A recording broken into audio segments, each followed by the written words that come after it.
والصفاء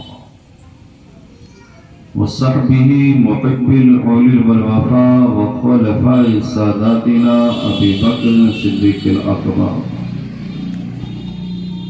وعمر الفاروق العظم وعثمان الغني ذو النورين واسد الله الغالب ونقي المرتضى وولده إمام الحسن المجتبى وضاف الإمام الكربلاء وابنه سيدنا عبد القادر غوث الورى وسراج أمته إمام أعظم أبو حنيفة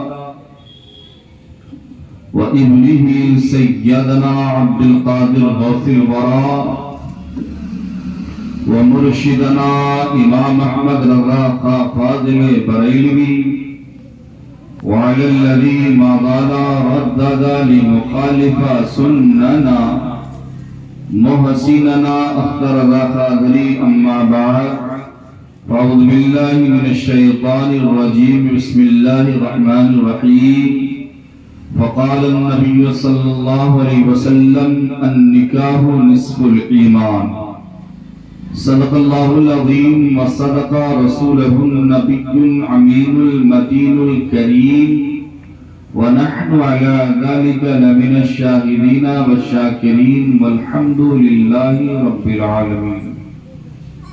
حضرات گرامی، آئیے سب سے پہلے حکومت الہیہ کے نگران اعلیٰ خواجہ کائنات فخر موجودات حضور احمد مشتبہ محمد عربی مصطفیٰ صلی اللہ تعالی علیہ وسلم کے شاہانہ دربار میں عقیدت و محبت کے ساتھ ہدیہ درود پاک پیش کرے اور بآواز بلند پڑھے اللہ رب محمد صلی اللہ علیہ وسلم نحن عباد محمد صلی اللہ علیہ وسلم صلاۃ و سلام علیک یا رسول اللہ یا حبیب اللہ صلی اللہ تعالی علیہ وسلم. حضرات گرامی، درود پاک کے فضائل آپ نے بے شمار سماعت کیے ہوں گے کہ درود پاک پڑھنے سے کیا کیا فائدے ہیں، کیا کیا بینیفٹ ہے. میرے آقا کریم صلی اللہ تعالی علیہ وسلم جہاں یہ فرماتے ہیں کہ ایک مرتبہ درود پاک پڑھنے سے 10 ثواب ملتا ہے، اس کے 10 درجات بلند کر دیے جاتے ہیں اور 10 گناہوں کو مٹا دیا جاتا ہے، وہی میرے آقا فرماتے ہیں جو دن بھر میں 1000 مرتبہ درود پاک پڑھتا ہے، دن بھر میں 1000 مرتبہ جو درود پاک پڑھتا ہے تو وہ جنت کے دروازے پر میرے ساتھ ایسے ہوگا جیسے اس کا کاندھا میرے کاندھے سے لگا ہوگا. سبحان اللہ. اور ہمیں درود پاک پڑھنے کے لیے کہا جاتا ہے تو کچھ لوگ لب کو کھولتے ہیں، کچھ لوگ بند کیے رہتے ہیں. یہ وہ عمل ہے جو رب قدیر خود قرآن کریم میں حکم دے رہا ہے کہ اے ایمان والو تم اپنے نبی پر خوب درود و سلام بھیجو. اس عمل کو کرنے کے لیے اللہ نے نماز کا حکم دیا، اللہ نے زکوٰۃ کا حکم دیا، اللہ نے دیگر تمام چیزوں کا حکم دیا، لیکن اللہ ان سب چیزوں کو کرتا نہیں. لیکن یہ وہ درود پاک ایک ایسا عمل ہے یہ اللہ تبارک و تعالی خود کرتا ہے، اپنے فرشتوں کو بھی حکم دیتا ہے اور ایمان والوں کو کہہ رہا ہے کہ اے ایمان والوں تم بھی اپنے نبی پر خوب درود و سلام بھیجو. تو یہ کتنا مجرب وظیفہ ہے درود پاک. اگر اس کو ہم پڑھتے ہیں تو دنیا میں بھی کامیاب رہیں گے، قبر میں بھی کامیاب رہیں گے اور حشر میں بھی کامیاب ہوتے ہوئے ہم نظر آئیں گے. اس لیے ایک مرتبہ اور حصول برکت حاصل کرنے کے لیے مصطفیٰ جان رحمت پر درود پاک کا ہدیہ پیش کریں، بآواز بلند پڑھیں اللہ رب محمد صلی اللہ علیہ وسلم صلاۃ و سلام علیک یا رسول اللہ صلی اللہ تعالی علیہ وسلم. جو ہمارے نوجوان بھائی پیچھے بیٹھے ہوئے ہیں میں ان سے گزارش کروں گا گوگل کی دنیا سے نکل کر میلاد کی دنیا میں آ جائے، کیونکہ یہ مصطفیٰ کی میلاد کے صدقے میں ہی سب کچھ ملا۔ لا ورب العرش جس کو جو ملا ان سے ملا، بڑھتی ہے کونین میں نعمت رسول اللہ کی۔ دنیا کی تمام نعمتیں ہمیں جو ملی ہے وہ مصطفیٰ کریم کے صدقے میں ملی ہے۔ یہ جوانی جو آپ کے پاس موجود ہے وہ بھی مصطفیٰ کریم کے صدقے میں ملی ہے۔ تو جوانوں، مصطفیٰ کریم سے محبت رکھو۔ یہ ہم نے جو محفل میلاد پاک سجائی ہے، یہ ٹھکرانے کے طور پر گھر میں شادی خانہ آبادی کی محفل ہے، تو اللہ تبارک و تعالی کا شکر ادا کرنے کے لیے مصطفیٰ جان رحمت صلی اللہ تعالی علیہ وسلم کے ہم نے نام کی محفل سجائی۔ دعا ہے کہ اللہ تبارک و تعالی آج کے اس پاکیزہ اور بابرکت اجلاس کو اپنی بارگاہ میں قبولیت کا درجہ عطا فرمائے۔ میرے والد گرامی ایک شعر پڑھا کرتے تھے، حافظ صاحب حضرت دیکھیں گے کہ جمال گنبد خضرا ہے میں ہوں۔ اگر اچھا لگ جائے تو اپنے لب کو کھولیں اور رب کی کبریائی بیان کریں، اپنے نامہ اعمال میں نیکیوں کا اضافہ کریں۔ اگر نیکیوں کی ضرورت ہے تو ایک مرتبہ مچل کے بولیے سبحان اللہ، کہ جمال گنبد خضرا ہے میں ہوں، جمال گنبد خضرا ہے میں ہوں، میرے سرکار کا روضہ ہے میں ہوں۔ جمال گنبد خضرا ہے میں ہوں، میرے سرکار کا روضہ ہے میں ہوں، اور وہ کیا دیں گے میں کیا لوں گا تجھے کیا، وہ کیا دیں گے میں کیا لوں گا تجھے کیا، ارے میرا کاسا ہے میرا داتا ہے میں ہوں، میرا کاسا ہے میرا داتا ہے میں ہوں، وہ کیا دیں گے میں کیا لوں گا تجھے کیا، میرا کاسا ہے میرا داتا ہے میں ہوں، میرا کاسا ہے میرا داتا ہے میں ہوں۔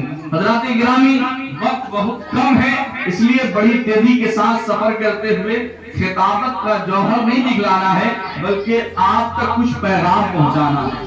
میں نے آیت حدیث پاک کا ایک ٹکڑا پڑھا، النکاح نصف ایمان، میرے آقا فرماتے ہیں نکاح آدھا ایمان ہے۔ سبحان اللہ، نکاح جو ہے آدھا ایمان ہے۔ اور ایک دوسری جگہ میرے آقا کریم صلی اللہ تعالی علیہ وسلم ارشاد فرماتے ہیں النکاح نصف الدین، جو ہے نکاح آدھا دین ہے۔ سبحان اللہ، نکاح آدھا دین ہے۔ اللہ تبارک و تعالی نے ہمیں اور آپ کو افضل بشر کے طور پر پیدا کرنا ہے، الگ الگ جماعت پیدا فرمائی، یہ فلاں جماعت ہے، یہ فلاں گروہ ہے، یہ جناتوں کا طبقہ ہے، یہ فرشتوں کی جماعت ہے۔ ویسے ہی اللہ تبارک و تعالی نے ہمیں اور آپ کو انسان کی صورت میں، بشر کی صورت میں پیدا فرمایا۔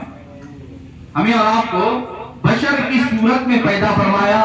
ہم ہی اور آپ کو بشر کہا جاتا ہے، ہم ہی اور آپ کو آدمی کہا جاتا ہے، ہم ہی اور آپ کو انسان کہا جاتا ہے۔ تو ہم نے جو ہی اپنے آپ کو آدمی کہا تو ہمارا تعلق حضرت آدم سے ہو گیا۔ سبحان اللہ، ہمارا تعلق حضرت آدم سے ہو گیا۔ یہ آدمی جو لفظ ہے یہ عربی کا لفظ ہے، آدمی جو لفظ ہے یہ عربی کا لفظ ہے، اور آدمی میں ہم نے جو ہی یا لگا دیا تو آدم سے ہو گیا آدمی۔ تو ہم لوگ کون ہیں؟ آدمی ہیں، یعنی حضرت آدم کی اولاد ہیں، یعنی ہم حضرت آدم کی اولاد ہیں۔ یا کی نسبت ہم نے کنیکشن بتانے کے لیے ہوتا ہے، جیسے آپ ماہپور کے ہیں تو اپنے آپ کو لکھتے ہیں ماہپوری، اپنے آپ کو ماہپوری لکھتے ہیں۔ کوئی سیوان والا ہے تو اپنے آپ کو سیوانی لکھتا ہے، کوئی ہندوستان والا ہے تو اپنے آپ کو ہندوستانی لکھتا ہے، کوئی کلکتہ والا ہے تو اپنے آپ کو کلکتہ بھی لکھتا ہے۔ یہ کلکتہ بھی، یہ ماہپوری، یہ سیوانی، یہ ہندوستانی بتا رہا ہے کہ وہ شخص کس جگہ کا رہنے والا ہے۔ ایسے ہی کوئی شخص لگایا کہ رضوی ہے تو پتا چل جاتا ہے کہ اس کا کنیکشن امام احمد رضا خان سے ہے۔ ایسے ہی کوئی شخص لکھتا ہے پادری ہے تو وہ پتا چل جاتا ہے کہ وہ عبد القادر جیلانی کا ماننے والا ہے۔ ایسے ہی کوئی شخص لکھتا ہے کہ اشرفی ہے تو پتا چل جاتا ہے کہ مخدوم اشرف کا ماننے والا ہے۔ ایسے ہی کوئی شخص لکھتا ہے کہ حبیبی ہے تو پتا چل جاتا ہے حبیب الرحمان